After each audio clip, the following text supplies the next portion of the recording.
Hey everyone, and welcome to another episode of Community. This week, I am going to be talking about something that is so prevalent in today's world. People are always really struggling with it. We see brands and people who are, on social all the time, and then all of a sudden they go dark. And a big piece of that is, they go through like a detox, or they want a detox, or they need to get off social. And people always ask me my opinion on this because they're like, oh my gosh, like I'm thinking about getting off social. Like, do you think I should? Do you not think I should? Like, what does that look like? And I always am a bit neutral on it because it really kind of depends on the situation. Like, I think people shouldn't do anything that's like too strenuous for their mental health. But also, I'm going to go through kind of the pros and the cons of, what it looks like to take a detox off of social, because it can be something that can be really, really like a challenging choice. And we see it a lot with like when people are online and they're trying to figure out like, do I show up? Do I not show up? I'm going through a tough time, or there's a lot going on in the economy right now, or I'm going through a tough time in business. I'm going through a great time in business. Is that my time to detox? So with all that's going on, like, do you take a break or do you push through? And I am going to go through the benefits and the risks of really doing that. And so firstly, there's a huge emotional load that comes with social media, right? So in Canada, we don't have access to a ton of the news on social, but, we're still seeing a lot of stuff from our American friends, from other folks all around the world. And we're seeing like, hey, like, there's a lot of things going on that is very, very heavy.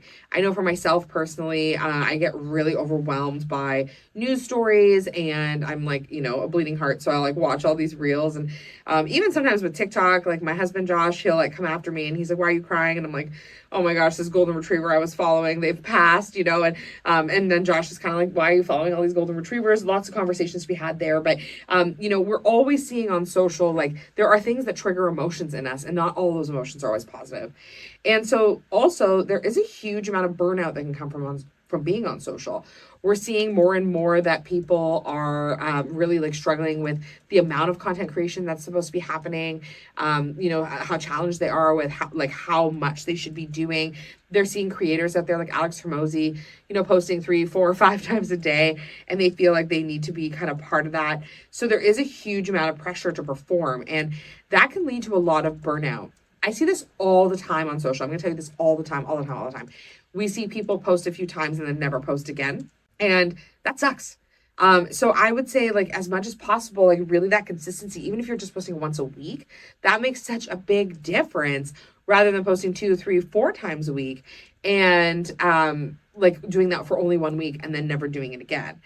And there's also an element of like always feeling like you have to be on. And it's becoming more and more common for entrepreneurs to feel a little bit like they're influencers, right? You're showing the back end of your business, the front end of your business, your sales, your targets, all of those things. And it's actually can become really overwhelming. And so it can become very strenuous, both emotionally and mentally. And so what I would say is that can be, if that's really too hard for you, it's like, what can you do to minimize some of that? I will also say too, like even as an agency owner, it's a lot. Like we are often the people who are like leading trends, or we're talking to our clients about different things they can be doing. And that's actually why there's this saying, I always get it wrong, but it's like the cobbler with no shoes. Like, a lot of people who are like experts in something, they don't actually even do it themselves because they are like so busy with their clients or so busy with their people. That's kind of where we're at, in a lot of ways too, sometimes with social media, which is why we have such a fabulous team. And, we came up with the idea of outsourcing our social to our own team because we were getting so busy. And so I think busy is one piece, but the other thing is like we were feeling overwhelmed. We were working on a lot of content plans, providing a lot of insights, and this has given them an opportunity to kind of pour into us too. So you can see it a lot with things like, like the stress that people feel with things like doom scrolling, right? Like you're on there and all of a sudden you're in there for hours and hours and you're looking at stuff that doesn't even matter. You're also like comparison is like one of the biggest things is that people really struggle with it. And I can tell you, like, even for myself, like sometimes I look at people's businesses and I'm like, oh, like that is really tough. And the comparison piece is there. And I'm like, wow, like they're so successful. And I've really worked on a lot of mindset stuff around, really seeing other people's success as an indicator that that's possible for me too. But when you're in it or you're having a stressful time in business and you see somebody's success, that can be really hard. So if you want to take a break, I would say there are really big benefits. The first is reconnecting sometimes with your vision and your creativity. We've seen this before where people take breaks and then they come back kind of better than ever. They've taken some time to make some content. They've taken some time not to think about it. And they're actually just like more excited about content creation than ever. It could also really like help prevent your burnout, reduce your mental anxiety, any stress. And detoxes could look a bunch of different ways. It could be one day. Like you could choose one day a week that you don't log on social. It could be 1 week. It could be weekends. Ben on my team, he has like a little time limit thing. Like you can only go on social a limited amount of time. I don't have that because that wouldn't be great for me. But I always laugh at his because his also includes LinkedIn, which I actually don't even think of as a social media platform. I know it is, but I'm like, what could you do for hours on LinkedIn? I do not know, but likely just managing accounts. But a lot of people, I would say, like it becomes really overwhelming for them, and so really even just taking that time off, and even little things like using a scheduler. We love Later. Later's an awesome tool, but using a scheduler to just schedule out your posts so you're not on there all the time, or even like a temporary handover to a team member. Like I had a friend who did this. She is one of the most particular people on earth, and she always really, really felt like she couldn't hand it over to anybody. And then one day, like a circumstance came up where unfortunately, like there was no choice. And instead of saying, okay, I don't want to show up online, she knew she had great momentum. So she said, okay, I'm going to just hand this over to a team member, and I have to just understand that done is better than perfect. And sometimes that is the case. There is definitely some risks of stepping back. And of course, like, I don't want you to hear this and be like, oh, like, if your mental health is struggling, like, don't worry about it because, like, these are the risks. Because honestly, that's the first thing that should matter. But honestly, sometimes there is a loss of visibility and momentum. So if you are already kind of like on a little bit of a rocket ship and you're posting and you're showing up all the time, there are people who are rooting for you. There's people who are excited about you. There's people who are like waiting for you to be successful. And if that's the case, then really they're going to be waiting for you, and they're going to be like, where'd she go? Like, what's she up to?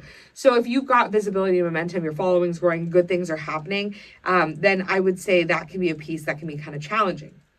The other thing is a little bit of client perception, and that depends how much that matters to you, but are they still active? I actually laughed because somebody one time lurked my profile, and they were like, oh, I don't think I'm going to work with them because they haven't posted for a few years.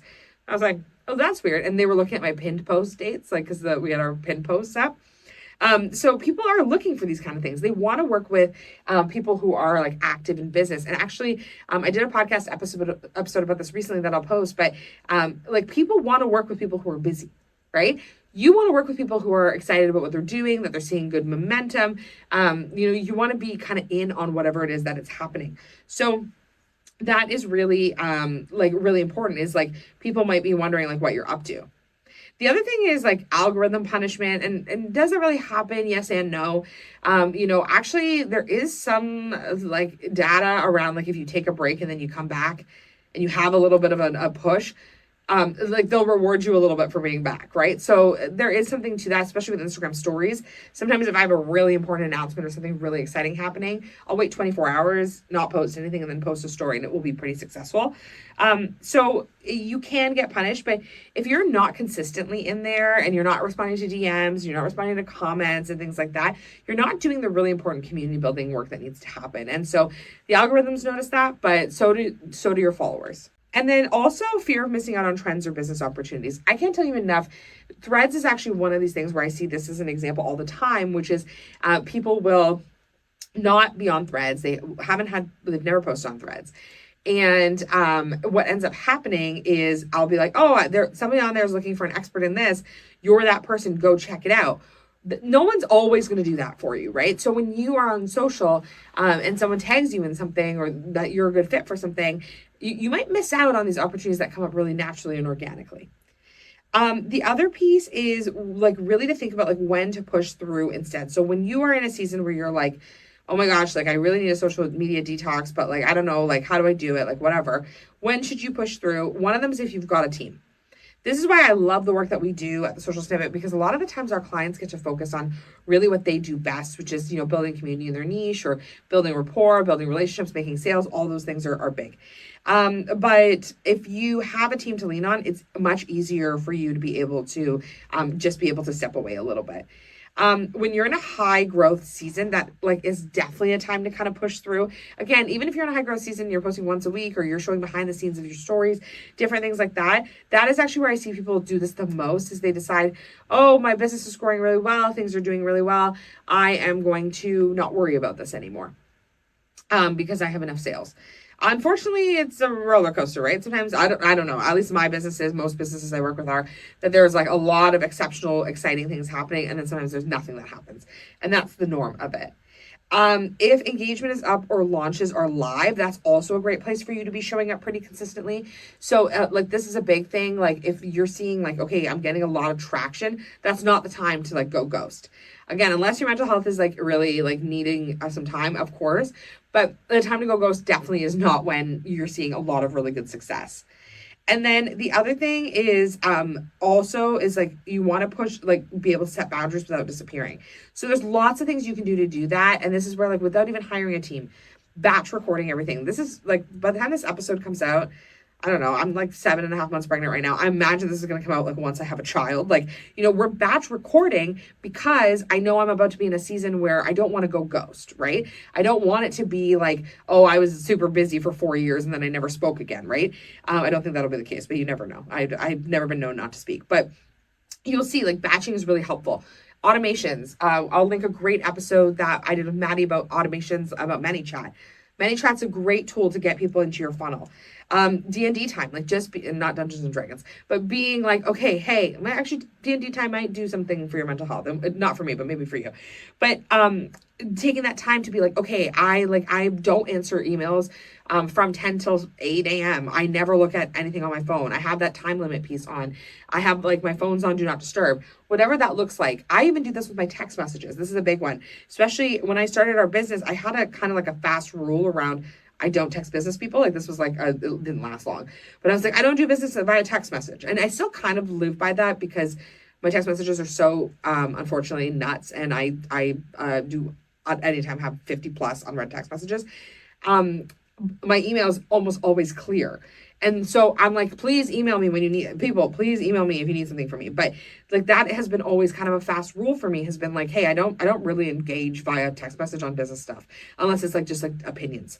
So like, you're not going to get a quote from me via text message. So being able to have those boundaries is really helpful. I would say it's really important to find a healthy middle ground, especially if you're thinking about taking a pause. So what does a detox look like versus like maybe like applying a different level of discipline to what you're doing, whether that's like intentional, time off, or intentional, like a D&D time, or maybe you batch everything and you spend 15 minutes a day on doing engagement. Those things all can be helpful. So you really want to make sure that you're building systems that work for you. Systems that work for you are not systems that work for me. Even, for example, I was joking around with my business partner, Maria, because probably I've heard her on the podcast many times. And we were laughing because I accidentally turned my Instagram notifications off when one of our reels kind of was popping off. I was like, so it wasn't an accident. I turned it off intentionally, but never turned them back on. So now it's been months of I don't get Instagram notifications. And I went to her, I was like, it's kind of liberating, isn't it? Like, not to see people DMing you all the time or like messaging you or whatever. And she was like, I've never had them on. Right? I'm like, oh, wow, that's so cool. Like, we have all different boundaries around stuff. So finding that.